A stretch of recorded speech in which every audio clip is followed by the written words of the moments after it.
Hi guys, it's Aoife from Words of Clover and I'm here to do my second part of my March reading wrap-up, which is all the books that I was reading for the Irish Readathon, which took place in March. Since my last wrap-up, one of the books I finished right after that was 32 Words for Field, which I briefly talked about in my last wrap-up. This is by Magan. It's a non-fiction book that's basically exploring the history around the Irish language, as well as a lot of words that are really ancient when it comes to the Irish language, and how the Irish language is absolutely amazing for the way we can have several different words that mean one thing. And I just absolutely loved the exploration to the Irish language. I loved the feelings this book gave to me when it came to connecting to the language of my country, of my ancestors. It kind of almost healed something within me where I'd always felt a distance between myself and the Irish language, because I never got on with it when I was learning it in school. I don't think it's taught very well in Irish schools.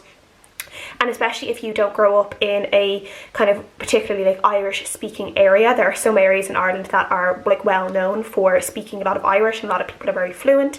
And I didn't grow up in one of those areas, and I always felt something lacking inside of me, and I always felt a little bit of grief and a little bit of sadness for the fact that I am not fluent in Irish, and the fact that I never felt like I had a natural flair for Irish. And this kind of, well, it didn't give me a flair for Irish, but it gave me a yearning to find out more, and it taught me how learning bits of Irish can be really, really fun, and how it can really grasp your imagination and really draw you in. And I just loved the way it was explored in this book, and I think it was done so well. And I think other people who may be struggling the way I've struggled in terms of connecting with the Irish language, I think give this a go and see if you like it. I think Manchan has a really lovely way of writing, and there's a little bit of fun in the book, and when he's talking, and there's a bit of humour there.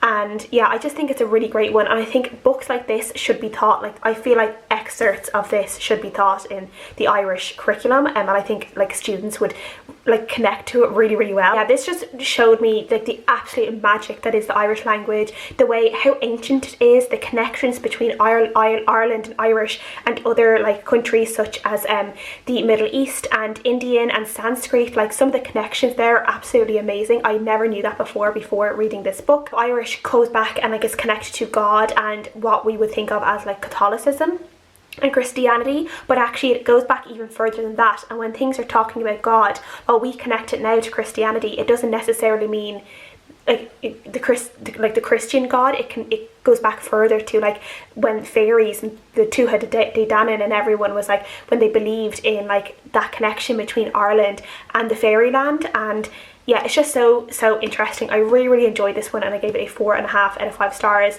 Really loved it. Can't wait to read it again. And there are so many bits in this that I underlined, which I never normally do, but there's loads of bits in this book that I've underlined, and I can't wait to share it with people I know who are going to love it. And yeah, I just think it's absolutely brilliant, and cannot recommend this enough for anyone else who wants to learn a little bit more about the Irish language. The next book I read was The Glorious Guinness Girls. This is by Emily Hourican. I did have a physical copy of this book, but I have since passed this book on to my dad, as it's the type of book that he would really love to read as well. And this is a fiction book based on the lives of real women, and we're basically following the lives of the Guinness girls, who were the daughters of Arthur Guinness, who founded obviously the very famous drink that is Guinness. And this is based at the start of the War of Independence in Ireland, and then a little bit after, when that turned into the Irish Civil War as well. Following the three daughters as they grow up in the shadow of all of this, and we are getting the story through the point of view of this companion of theirs who is being brought in to look after them. That she's the same age as them, but she's brought in as almost a ward to the family, and her whole point in that family is to be a companion and a friend to the girls. So we are getting the point of story from this girl who's called Fliss, and she is on two sides of things, because obviously she is growing up with the girls basically, and she's in this very Anglo-Irish world. They would all be Protestant, they would all be very pro-England, pro the crown, anti-Irish rule, anti-Irish independence, and her brother is actually on the side of the Irish, and he is fighting for Irish rule and for complete independence from Britain. So she's kind of torn between the two, and we see kind of the results of that. And then as they get older, they move to London, and then they end up going into the kind of the 20s scene in London, like that glamorous parties, and how that kind of affects all of them in different ways. This story is really interesting just from the historical aspect of it, and the point of time that it's set in originally, during this War of Independence, is very interesting, seeing it from the point of view of people who like were the other side of things. I would always kind of look at things obviously from the Irish side, and to see things that were like kind of the more English side of things. And I actually never like really registered myself that obviously Arthur Guinness, being like English like would be in English basically, that he would be anti-Irish independence. And it kind of feels really weird for me now, knowing that like Guinness is such like a big thing connected to Ireland, yet the person who founded Guinness would never want the Ireland that we are today. And it's just a really strange thing to think about. This story isn't like super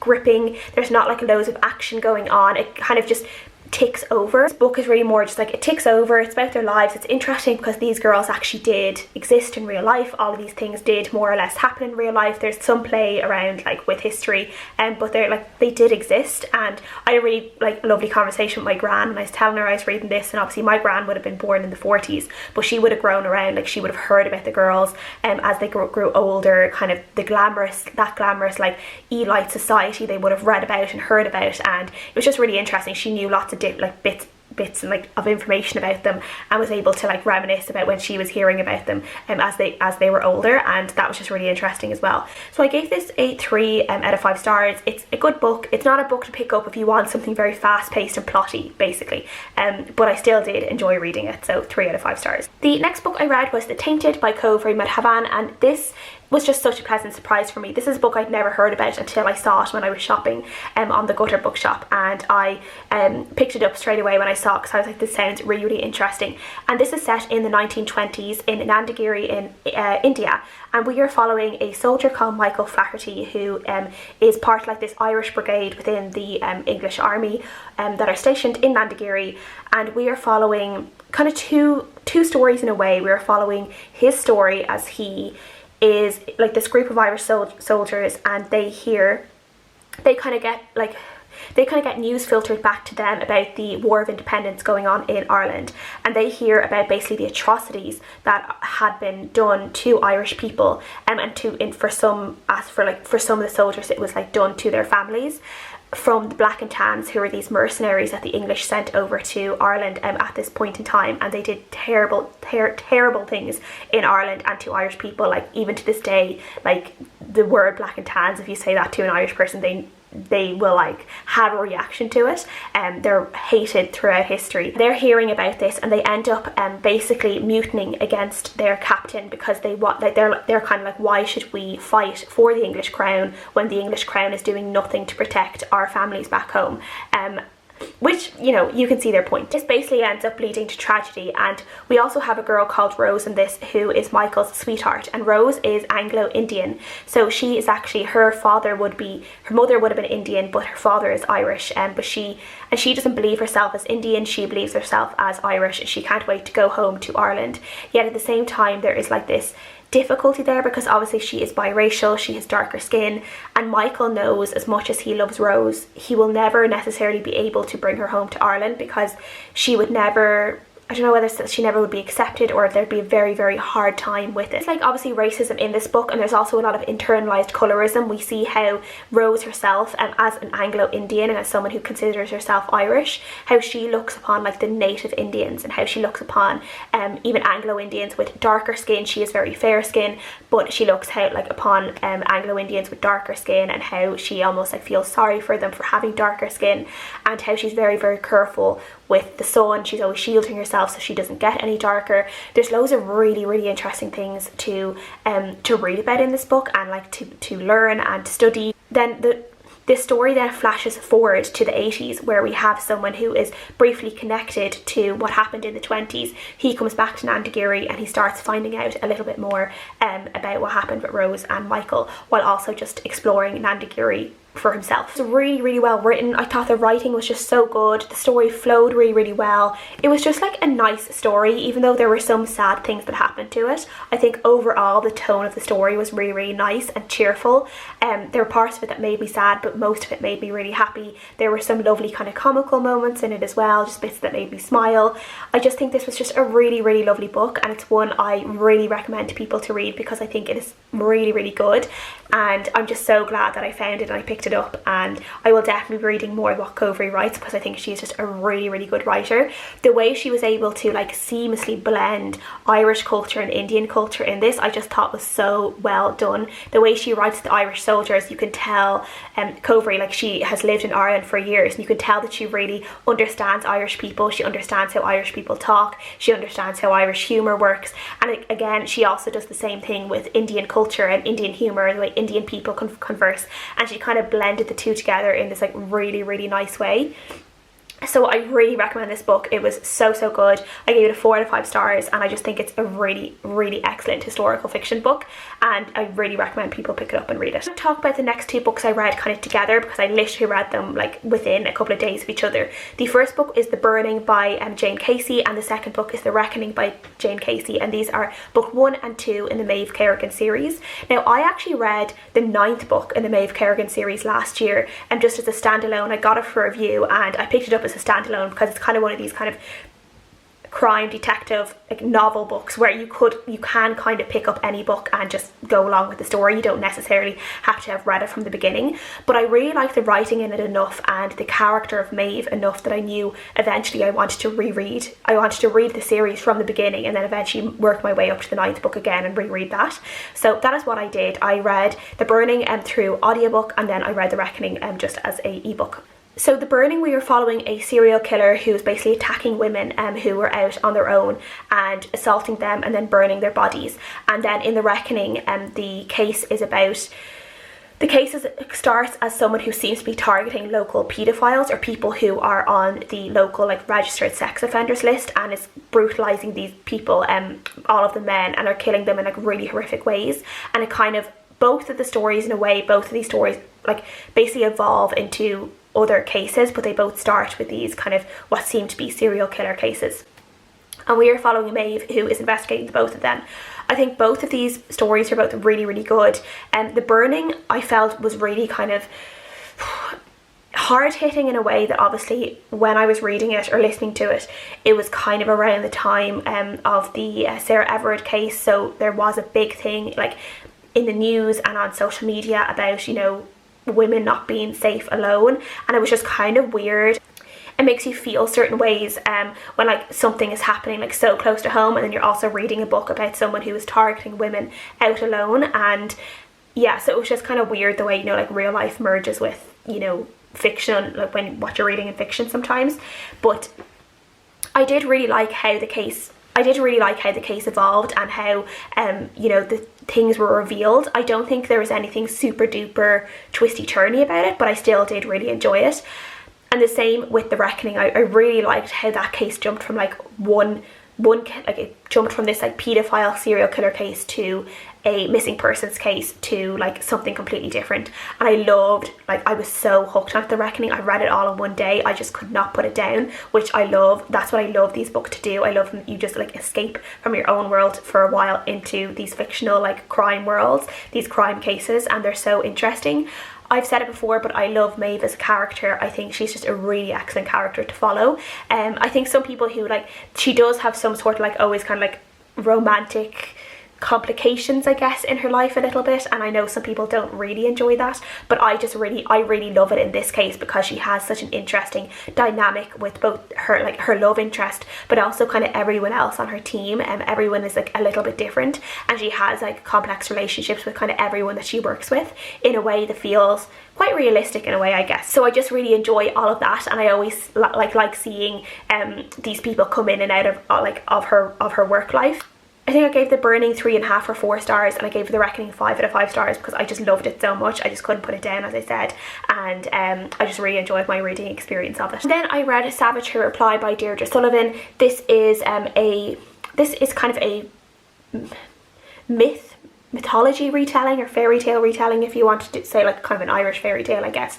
This is a retelling of the Children of Lear story that a lot of Irish kids grow up hearing about. It's one of like the Irish myths and legends, and it is about a wicked stepmother called Aoife, who marries this king called Lear and is jealous of the love he has for his 4 children. And basically Aoife gets really jealous, and she casts a spell or a curse on these swans, on these children, and she turns them into swans for 900 years. And this is basically that story, but we're hearing it through the eyes of Aoife, and we hear about what led her to this terrible decision that she made. I really like this. I think in terms of Deirdre Sullivan's writing and like her kind of fairy tale retellings, I think I actually prefer her short story collection, Tangleweed and Brian, but I still did really enjoy this. I think she just has a lovely way of writing, and she has a really lovely way of like basically like bringing a voice to women in these fairy tales and in these stories, and giving them this really complex story. And you know, there's so much more behind this character that we've read about for years. Like there was always like, all you ever knew about Aoife was that she was jealous, and like, you know, there's so much more behind that. There can't just be jealousy, there has to be more to it. There has to be more feelings towards that, like that go towards that decision.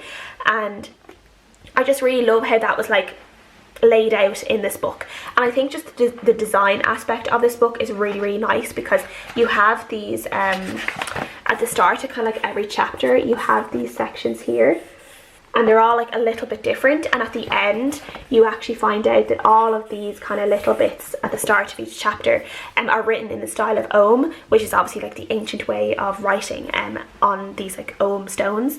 And I just thought that was really cool, and I just loved that kind of inclusion in the book. So yeah, I really enjoyed this. Deirdre Sullivan is kind of like an author author for me. I really love her. I love how she writes female characters. I love how she writes magic and mythology and kind of creepy magic, I guess, in a way as well. And you know, magic a little bit like that Once Upon a Time thing of, you know, magic always comes at a price, and in this, like, you can see that a lot. And I really enjoyed this one, so I gave it 3.5 4 stars. So and the last book I want to talk about, I actually didn't finish it in March. I finished it just the other day, so I actually finished it in April, but I want to talk about it in this wrap up because I started it in March and it was part of my Irish Readathon TBR, and that was Republic of Shane by Caelainn Hogan. This is a non-fiction book that looks at, basically investigates the emergence of the mother and baby homes in Ireland, which were also known as, like, part of them were the Magdalen laundries,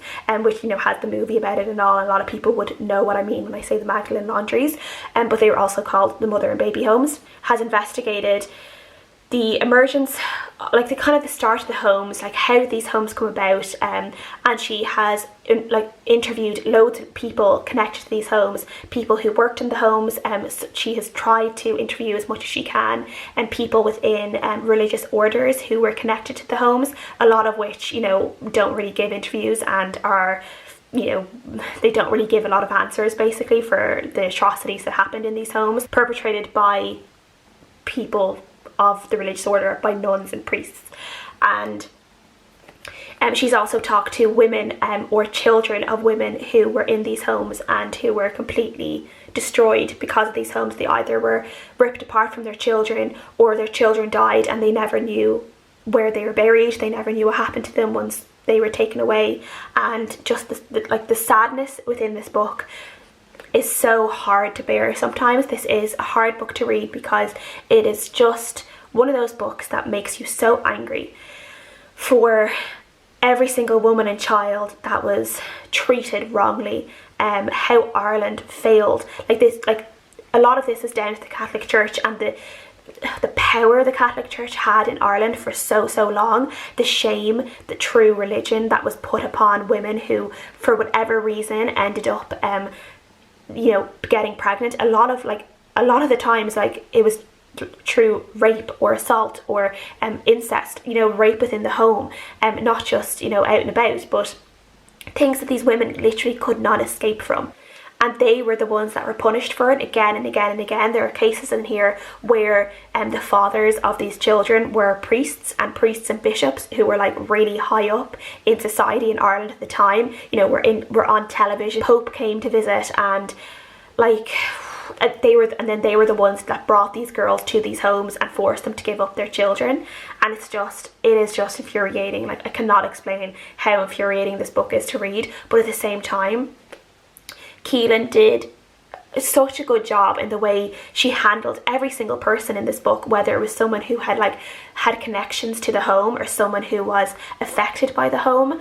She treated everyone pretty much like the same in terms of how she approached them, with, you know, as much impartiality as she could, and the respect and the gentleness and the kindness she showed to everyone, but in particular the women and the people who were either, you know, born in the home and have never been able to find out their mother, or went through a very hard time in finding out who their real mothers were, or women who had lost their children because of this home, or in some way had been, you know, abused because of these systems.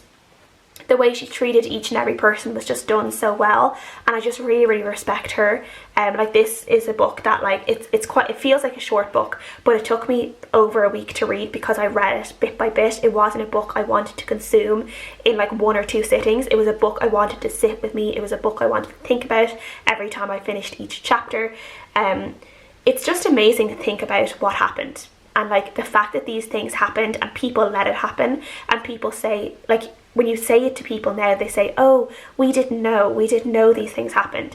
And I actually just think that's absolute bullshit. Like, people had to know that bad things were happening. It couldn't have been an absolute state secret. And like, the Catholic Church did this, but they also did it with the support of the government. Like, it was like a symbiotic relationship. The two of them were just like basically leeching the life out of women in Ireland. Like, to be fair, Ireland does not have a good history of looking after women. You know, it has been quite a misogynistic state for a very, very long time, and you know, you like, this is like the evidence you need to like even support that statement. The way women were treated for, you know, things that were often no fault of their own, the lack of support they got if they ever wanted to go out on their own and like just raise their children by themselves. Like, why should that be such a shameful thing? And it's just, yeah, it's just amazing. And like, some of these, like, there were like homes connected like in this book that were like running up until like almost 2000, and then like the proper mother and baby homes, like, they ran up until like the 80s or the early 90s. And it's just absolutely insane to think that like that would happen. There are people who were born in like 1988, like 1975 and 1988, who were adopted in like shameful ways, and because their mothers felt ashamed for having them. And like, that's just like, that's not that long ago really. And like, it's just, yeah, it's just insane to think about. But I just really like, this book is just really, really good. I gave it 4.5 stars. To be fair, like, I think if I ever reread it, it might be a 5 stars. Just like my own head at the time when I was reading this, I probably wasn't in like the best mental health or the best like frame of mind when I was reading this to take, like, it kind of felt like the first half of it or so, I don't think I took it in properly. But I think when I reread this eventually, it will probably be a 5 out of 5 stars. But yeah, it's really, really good. And if you are Irish, particularly if you're an Irish woman, I would very much recommend you read this. And also, if you want to find out more about the mother and baby homes and why there is such now a fractured relationship between people and the church in Ireland, I feel like this really like is part of the way it explains it. Like, it doesn't go into like the abuse that happened in the Catholic Church, that's a whole different thing, but this definitely explains part of it, why people have really lost faith in the Catholic Church within Ireland, and why it's so important that government, that state and religion are two completely different things, that state and church, two completely different things, should have absolutely nothing to do with each other. Church should have absolutely nothing to do with health or education or anything, and this book is one of the reasons like this should be used as an example of why they shouldn't be. So yeah, really, really enjoyed this, definitely recommend it. And yeah, a very poignant read I will probably remember for a very long time, and I'll probably reread at some point in the future. Let me know what you guys think if you've read any of these books, if you want to read them, and I hope you guys are well. Thank you guys so much for watching, and I'll see you guys again next time. Bye.